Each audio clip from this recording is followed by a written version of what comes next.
ॐ अज्ञानतिमिरान्धस्य ज्ञानञ्जनशलाकया चक्षुरुन्मिलितं येन तस्मै श्रीगुरुवे नमः।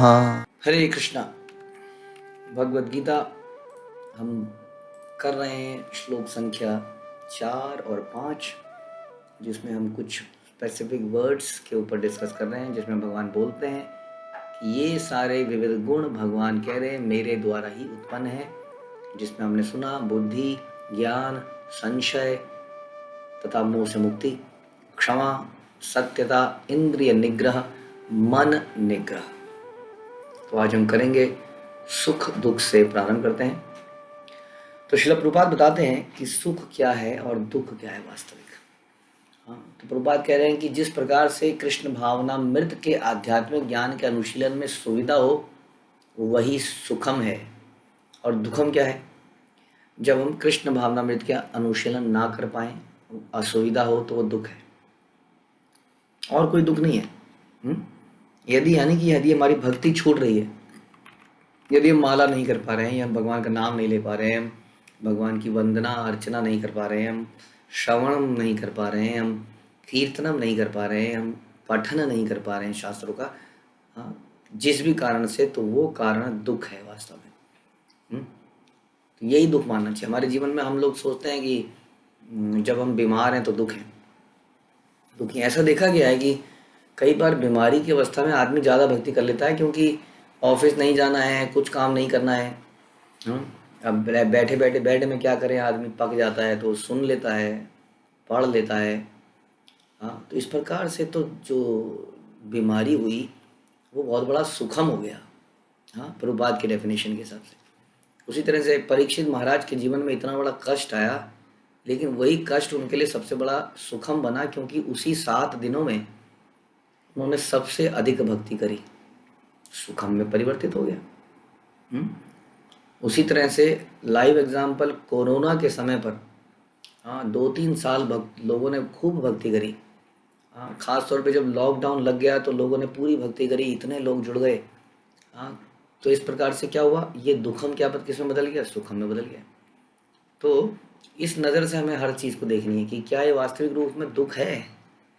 अगर कोई दुख हमें भक्ति में सीरियस कर देता है तो सुख है वास्तव में। जैसा हमने परीक्षित महाराज के लिए बताया, जैसे कुंती महारानी की प्रेयर्स में कुंती महारानी कहती हैं कि मेरे जीवन में भौतिक दुख आए ताकि मेरे जीवन में आध्यात्मिक सुख आए।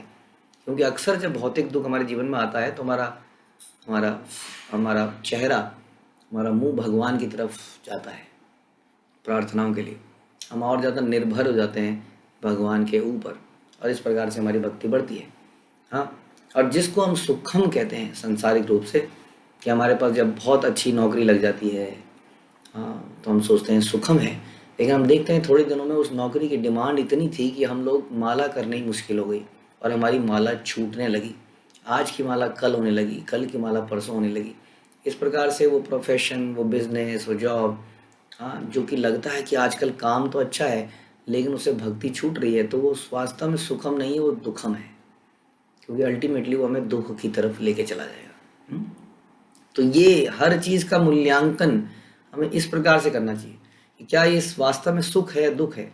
क्या ये मेरी भक्ति को बढ़ा रहा है तो सुख है, नहीं तो वास्तविकता में दुख है।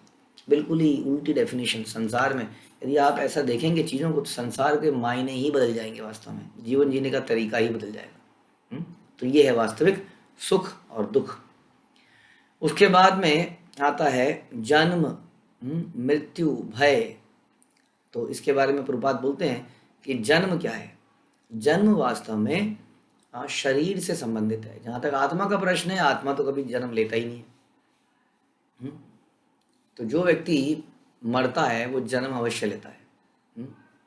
ध्रुवम मृत्यु आम बोलते हैं, भगवान गीता में बोलते हैं कि जिसका जन्म हुआ है उसकी मृत्यु ध्रुव है, और जिसकी मृत्यु हुई है उसका जन्म बिल्कुल पक्का है, यदि वो भक्ति नहीं करके संसार से बाहर नहीं निकलता।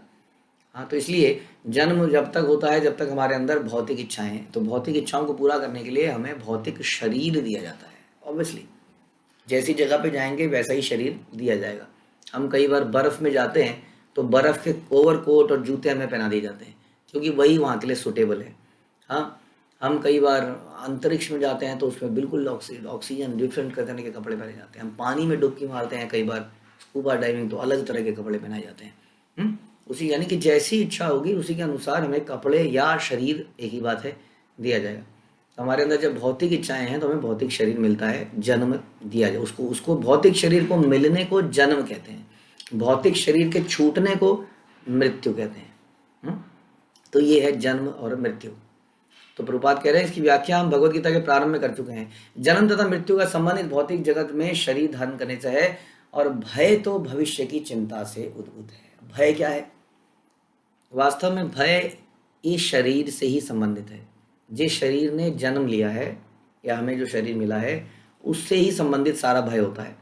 हाँ, मृत्यु का भय, बुढ़ापे का भय, अपनों के चले जाने का भय, धन के लुट जाने का भय, रूप के चले जाने का भय, बल के चले जाने का भय, ये सारे भय हैं। तो ये भय कौन से होते हैं? आप ध्यान से अगर ऑब्जर्व करेंगे तो ये सारे भय भी शरीर से ही रिलेटेड हैं।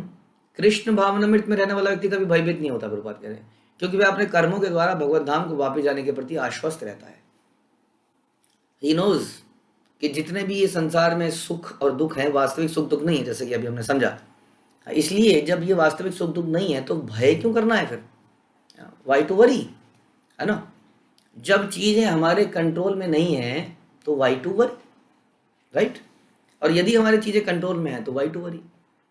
तो किसी भी स्थिति में वरी करने की आवश्यकता नहीं है, क्योंकि हर चीज हमारी कर्मों के हिसाब से होती है और वो लिख दी जाती है।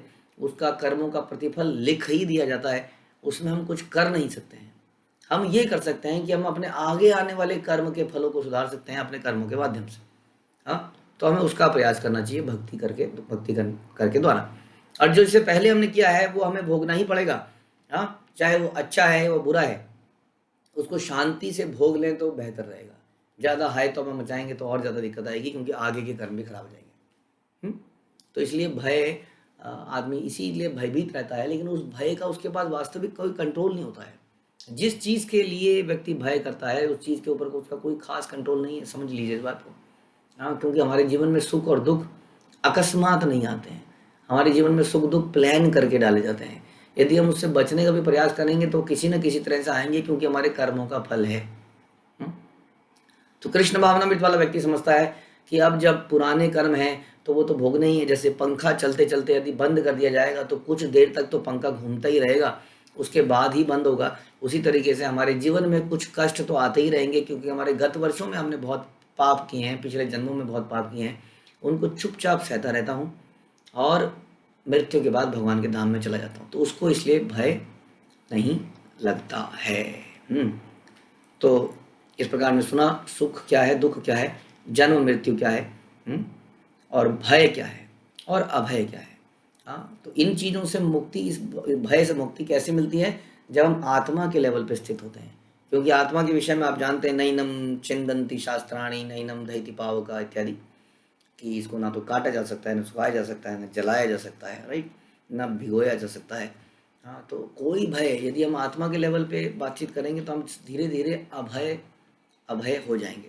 हमें किसी भी चीज से भय नहीं लगेगा, क्योंकि हम जानते हैं कि संसार में जो भी होता है हमारे कर्मों का फल है, इसलिए हम उसको रोक नहीं सकते हैं अपने प्रयासों से। हम अपने फ्यूचरिस्टिक रिएक्शंस, कर्म फल को ठीक कर सकते हैं अपने प्रेजेंट एक्टिविटीज के द्वारा। जबकि हमारा प्रेजेंट कहाँ चला जाता है? फायर फाइटिंग में। हमारे पिछले कर्मों के फल को किसी तरह से मिनिमाइज करने में हम जुटे रहते हैं और हमारा सारा समय उसी में निकल जाता है। तो आगे के कर्म हम बना नहीं पाते, तो आगे भी बुरी चीज़ें आती रहती हैं। तो अभयता ये है, जब हम समझ जाते हैं इस चीज़ को तो हम अभय प्राप्त करते हैं। उसके बाद है अहिंसा। तो अहिंसा के ऊपर प्रभुपाद कह रहे हैं कि अहिंसा का अर्थ है अन्यों को कष्ट ना पहुंचाया जाए। जनरल शब्द सब जानते हैं। जो भौतिक कार्य अनेक राजनीतिज्ञों, समाजशास्त्रियों, परोपकारियों आदि द्वारा किए जाते हैं, उनके परिणाम अच्छे नहीं निकलते, क्योंकि राजनीतिज्ञों तथा परोपकारियों में दिव्य दृष्टि नहीं होती। वे नहीं जानते कि वास्तव में मानव समाज के लिए क्या लाभप्रद है। हम कहते हैं हम नमक का रेट कम कर देंगे, हम इसका रेट कम कर देंगे, हम उसका ये कर देंगे, हम यहाँ बेरोजगारी को दूर करेंगे, लेकिन वास्तविक समस्या ये नहीं है। वास्तविक समस्या तो कोई और है। वास्तविक समस्या तो ये है कि हम यहाँ पर हैं, सारी सरकार जेल, माना कोई जेल की व्यवस्थाएं करने जा रही है, जेल में हम आपको अच्छी रोटी देने का प्रयास करेंगे, जेल में हम ये करेंगे, जेल में हम वो करेंगे। जेल में आदमी को सुधारना है ताकि दोबारा से जेल में ना आ जाए। हाँ, अल्टीमेटली जेल तो जेल ही रहेगी ना, उसको कितना भी अच्छा बना दिया जाए, चार दीवारी के अंदर बंद होकर रहना पड़ेगा ना, स्वाधीनता तो नहीं मिल पाएगी ना, जो हम करना चाहते हैं वो नहीं कर पाएंगे, कई चीज़ों में रिस्ट्रिक्शन तो रहेगी ही। चाहे आप दाल अच्छी बना दो बिना पत्थर की जेल के अंदर, चाहे उन्हें कंबल ही क्यों ना बांट दो, जेल तो फिर भी जेल ही रहेगी। इसलिए फोकस गवर्नमेंट का कहाँ होना चाहिए, जेल के अंदर कैसे ये दोबारा जेल में ना आए, इसको कहते हैं रिहेबिलिटेशन सेंटर। हाँ, कैसे उसको पुनर्जीवित किया जाए, उसकी चेतना को पुनर्जागृत किया जाए ताकि वो दोबारा उस जेल के अंदर ना आए। यही असली परोपकार है। उसी तरह से ये संसार भी एक बड़ी जेल है, जैसा भगवान बोलते हैं, जैसे शास्त्रों में हम पढ़ते हैं। हाँ, हमारा घर तो है गोलोक वृंदावन धाम, वैकुंठ धाम, जहाँ से हम इस जेल के अंदर हैं। इसलिए जितने भी प्रभुपाद कह रहे हैं, राजनीतिज्ञ हैं या एडमिनिस्ट्रेटिव लोग हैं, उनके अंदर ये दिव्य दृष्टि नहीं होने के कारण क्या होता है कि वो सही परोपकारी कार्य नहीं लग पाते। कई सारे लगते हैं लेकिन अधिकतर के पास ये दिव्य दृष्टि नहीं होती, इसलिए वो मानव समाज के लिए क्या लाभप्रद है वो नहीं कर पाते। अहिंसा का अर्थ है मनुष्य को इस प्रकार से प्रशिक्षित किया जाए कि वो इस मानव देह का पूरा उपयोग कर सकें। मानव देह आत्म साक्षात्कार के लिए मिली है। इसलिए the proper word is not jail, proper word is rehabilitation centre, जहाँ पर किसी व्यक्ति को दोबारा से उसके अंदर प्रेरणा डाली जाती है, उसको उसके अंदर है ना जीने की कोई इच्छा नहीं बची है, उसको जीने का पर्पस सिखाया जाता है, उसको बताया जाता है कि क्यों तुम्हारी ऐसी हालत हुई है, समझो इस बात को, दोबारा ऐसा कर मत करना। अतः ऐसी कोई संस्था या संघ जिससे उद्देश्य की पूर्ति में प्रोत्साहन ना हो, मानव देह के प्रति हिंसा करने वाला है। यस, यानी कि जितने भी हमारे सिनेमा, थिएटर, टीवी सीरियल्स हो गए, वो हिंसक हैं। क्यों हिंसक है जानते हैं? वो हिंसक इसलिए हैं क्योंकि व्यक्ति को इतना मोहित कर लिया है कि व्यक्ति सोच ही नहीं रहा इस बारे में कि उसका मानव देह का कुछ पर्पस था। वो टीवी में देखते देखते देखते देखते इतना हो गया, ऑफिस से आया बेचारा 7 बजे, किसी तरह पैसा तो कमाना ही था क्योंकि शादी करी है, घर परिवार चल रहा है। अब घर में आया है और घर में आने के बाद क्या कर रहा है, घर में आने के बाद वो टीवी में बैठा है अगले 3-4 घंटे तक और टीवी देखे जा रहा है। तो टीवी क्या हो गया, हिंसक हो गया। ये सारी चीज़ें क्या हो गई, हिंसक, क्योंकि इसने मानव देह के पर्पस को छुपा दिया। और लोगों के पास इतने इल्यूजन, लोगों के पास समय ही नहीं है देखने। अब सोचिए, कोई सोच सकता है कोई दिन हम एक्शन मूवी नहीं देख रहे हैं जी, आप कैसे कह सकते हैं हिंसक है? हम बिल्कुल भी एक्शन मूवी नहीं देख रहे हैं, हम तो फैमिली ड्रामा देख रहे हैं, कहानी घर घर की, हम तो ये देख रहे हैं, इस तरह के सीरियल देख रहे हैं। तो वो भी हिंसक हैं क्योंकि वो भी आदमी को उसके असली पर्पस के लिए जागृत ना करके सुला रही है, और थोड़ी देर में उसकी आंखें थक जाती हैं, साथ में वो खाना भी ऐसी खा लेता है देखता देखता और फिर सो जाता है और फिर अगले दिन ऑफिस चला जाता है। इसलिए बता रहे हैं, कोई भी ऐसा संस्था, संघ या कुछ भी जो उद्देश्य की पूर्ति में प्रोत्साहित ना करे बल्कि कंफ्यूज कर दे, हाँ, और उद्देश्य है भगवत धाम की प्राप्ति, तो मानव देह के प्रति ये हिंसा है। बताइए, जिससे मनुष्य के भावी आध्यात्मिक सुख में वृद्धि हो, वही अहिंसा है। अब है समता। समता, समता के बारे में बता रहे हैं। जब हमारे अंदर समता का भाव आता है तो एक बहुत बड़ा लाभ हमें मिलता है कि हम राग और द्वेष से मुक्त हो जाते हैं। पंडिता समदर्शी नाम कहते हैं, सुनी शैव शपाके च, विद्या विनय संपन्ने ब्राह्मणे कवि हस्तिनी, सुनी शैव शपाके च पंडिता समदर्शिना। ये पंडित व्यक्ति वो है, यानी कि बुद्धिमान, पंडित का मतलब यहाँ बुद्धिमान से है, बुद्धिमान व्यक्ति वो है जो हर किसी के अंदर वो कॉमन आत्मा को देख पाता है, वो शारीरिक डिफरेंसेस को नहीं देखता, वो समझता है कि ये भी भगवान का अंश है, भगवान को भूला हुआ है, अभी जानवर योनि में है, हाँ, ये मनुष्य योनि में है लेकिन ये भी भूला हुआ है, हाँ, ये ब्राह्मण है, ये क्षत्रिय है, शूद्र, वास्तव में सभी भगवान के अंश है, इस बात को समझता है। तो उसके अंदर क्या होता है, राग और द्वेष मुक्ति होती है। जिसके अंदर समता नहीं है वो क्या कहता है, ये मेरा दुश्मन है, ये मेरा दोस्त है, ये मेरा दुश्मन है, ये मेरा दोस्त है, ये मेरा हितैषी है, ये मेरा हितैषी नहीं है। इस प्रकार से उसके दिमाग में दिन रात यही चलता रहता है, राग द्वेष राग द्वेष राग द्वेष। हाँ, तो समता से इसमें मुक्ति मिलती है। ना तो आध्यात्मिक राग अच्छा है, ना ही अत्याधिक द्वेष ही अच्छा है। यानी कि अत्याधिक, सॉरी अध्यात्मिक नहीं, अत्याधिक। तो अत्याधिक राग मतलब हो गया attachment, attachment with things, attachment with family, attachment with relations, attachment with things में आपके घर बार सब कुछ आ गया। हम तो छोटी छोटी अपनी कमीज से, शर्ट से, छोटी छोटी अपनी साड़ी से, चप्पल से, हर चीज़ से अटैच हो जाते हैं। फिर जीवित आत्माओं की तो बात ही क्या करें, शरीर शारीरिक संबंधों की तो बात ही क्या करें, उनसे भी अटैच। तो ये तो अत्यधिक राग जो है वो अच्छा नहीं होता रहे, और अत्यधिक द्वेष भी अच्छा नहीं है। इस भौतिक जगत को राग द्वेष से रहित होकर स्वीकार करना चाहिए। हाँ, जस्ट लाइक दैट कि एक प्ले के अंदर कुछ किरदार हैं, कोई विलेन है प्ले के अंदर, आप कोई प्ले कर रहे हैं, उसके अंदर कोई विलेन है जो बार बार जाके आपको तंग कर रहा है। तो आप ड्रामा में, नाटक में कुछ दिखाते हैं, उसके अगेंस्ट में कुछ कर रहे हैं, लेकिन आपके हृदय में कुछ नहीं है। आप, क्योंकि आपको पता है अरे नाटक कर रहा है, असली में थोड़ी कर रहा है। उसी तरह जब आप समझ जाएंगे इस संसार में कोई हमें दुख दे रहा है, कोई हमें सुख दे रहा है, पहली बात तो हमारे कर्मों का फल दे रहा है। हाँ, जैसे कि हम कई बार बताते हैं कि यदि कोई कोरियन मैन आपके पास एक लेटर लेके आए रिकवरी का, बैंक वाले आपकी प्रॉपर्टी को जब्त करने आए हैं जी, क्योंकि आपने इंस्टॉलमेंट पे नहीं करी है, आपने उठाई लाठी और दे के मारा कोरियर वाले को, मेरा घर जब्त करने आएगा? अब बताइए, कोरियर वाला तो मैसेज देने वाला था, जब्त करने तो बैंकर के, बैंक्स के लोग आएंगे। हाँ, तो जब आप समझ जाएंगे जीवन में हमें कोई सुख दे रहा है, दुख दे रहा है, वो वास्तव में अपना किरदार निभा रहा है, और वो भी हमारे कर्मों के अनुसार, तो आप ज़्यादा उसको सीरियस नहीं लेंगे, तो राग द्वेष पैदा नहीं होगा। इस प्रकार से आप, ऐसा नहीं है कि एक विलन ने आपके घूंसा मार दिया तो आप जाएंगे बेटा तेरे से मिलता हूँ, शूटिंग खत्म होने के बाद मिल तू मेरे से। आप समझेंगे कि नहीं नहीं, ये तो प्ले था, ये व्यक्ति मेरे से घृणा नहीं करता है वास्तव में, क्योंकि ये भगवान का अंश है। तो इस प्रकार से बता रहे हैं कि कैसे समता कितनी अच्छी चीज़ है। तो जो कृष्ण भावनामृत को संपन्न करने के अनुकूल हो उसे ग्रहण करना चाहिए, जो प्रतिकूल हो उसे त्याग देना चाहिए, यही समता है, सिंपल। जैसे चीज़ों में डिफ्रेंशिएट कैसे करें, समता का मतलब प्रभुपाद इसका मतलब ये बता रहे हैं, ऐसा नहीं कि सब चीज़ें बराबर हो गई, सब समान हो गई, समता नहीं। यदि आपको डिफ्रेंशिएट करना है तो वो भी इसी आधार पर करें कि कोई वस्तु यदि आपकी कृष्ण भावना को बढ़ाती है तो उसको एक्सेप्ट करते जाएं, और जो कम करती है उसको इग्नोर करते चले जाएं, अपने जीवन से इग्नोर करें, क्योंकि वो आपकी भक्ति को कम कर रही है।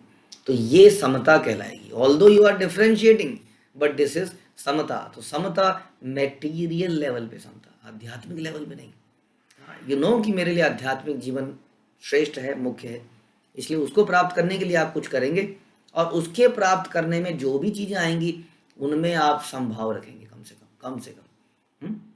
यानी कि आप वैष्णव का संग करने का प्रयास करेंगे, अवैष्णव का संग से दूर रहने का प्रयास करेंगे। तो आप कहेंगे नहीं तो समता है, दोनों को बराबर समझिए। ये प्रभुपाद यहाँ कह रहे हैं यहाँ पर कि कैसे आपको कृष्ण भावनामृत की अनुकूल चीज़ें करें, प्रतिकूल चीज़ें त्याग दें, ये समता है। कृष्ण भावनामृत युक्त व्यक्ति को ना तो कुछ ग्रहण करना होता है ना त्यागना होता है, उसे तो कृष्ण भावना में संबंध करने में उनकी उपयोगिता से प्रयोजन है। यानी कि वो किसी चीज़ से द्वेष या घृणा नहीं करता जब तक कि वो चीज़ कृष्ण भावनामृत में इस्तेमाल की जा सकती है और आपकी भक्ति के प्रतिकूल नहीं है, राइट। जब तक कोई भी वस्तु, चाहे वो मोबाइल है, चाहे वो टेलीविज़न है, चाहे वो बड़ी कार है, चाहे वो जो भी है, यदि आप उसको कृष्ण भावना में इस्तेमाल कर सकते हैं और वो आपकी भक्ति को नहीं कम करेगी तो उसको एक्सेप्ट कर लीजिए, चाहे वो कोई भी हो। ये समता है। हाँ, समता ये नहीं है नहीं नहीं नहीं ये नोट मेरे से दूर करो, आई हेट नोट्स। यदि आप उस लक्ष्मी को भगवान की सेवा में लगा सकते हैं और वो आपकी भक्ति को खराब नहीं कर रही है, अंडर द गाइडेंस, आपको आपके सीनियर बता देंगे कि नहीं ये धन से आपका नुकसान हो रहा है जी, आप ये सब नहीं कर पा रहे, तब तो अलग बात है। हाँ, तो इस प्रकार से यदि वो आपकी भक्ति का नाश नहीं कर रही है और आप उसको सेवा में लगा सकते हैं तो उस पैसे से घृणा करना गलत हो जाएगा। हाँ, अगर घृणा नहीं करेंगे तो ये समता है। इस प्रकार से यहाँ बता रहे हैं प्रभुपाद। उसके बाद है तुष्टि। तो तुष्टि को हम अगले प्रवचन में करेंगे। हरे कृष्णा। श्रील प्रभुपाद की जय, भगवद गीता की जय।